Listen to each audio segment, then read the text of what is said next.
Corona काल के दौरान online पढ़ाई के समय 9वीं कक्षा में पढ़ रही एक छात्रा की इंस्टाग्राम के जरिए एक युवक से दोस्ती हुई।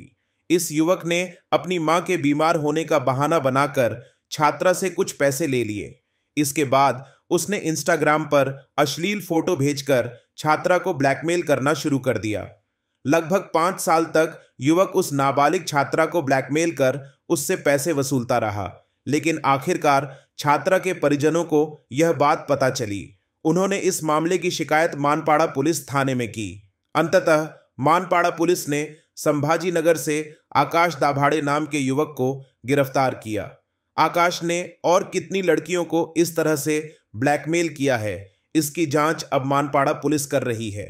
मानपाड़ा पोलीस ठाणे येथे दिनांक 6 डिसेंबर 2024 या दिवशी एका शालेय मुलीला ब्लॅकमेलिंग करणाऱ्याच्या विरुद्ध गुन्हा दाखल झाला होता।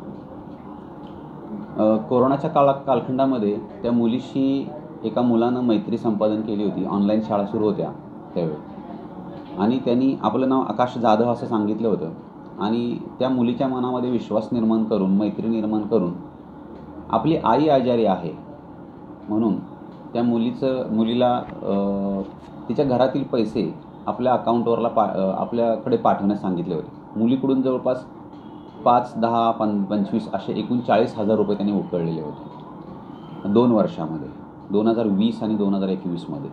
त्यानंतर 21 मध्येच त्या आरोपींनी त्या मुलीला उद्युक्त करून, लैंगिकदृष्ट्या उद्युक्त करून फोनवरून तिला कपडे काढण्यासाठी भाग पाडलं आणि तिने त्याचे अर्धनग्न फोटो पाठवल्यानंतर त्या फोटोंचा वापर करून तो तिला परत ब्लॅकमेल करू लागला। 2024 मध्ये पुन्हा तो त्रास सुरू झाल्यानंतर त्याने 50,000 रुपयाची मागणी केली।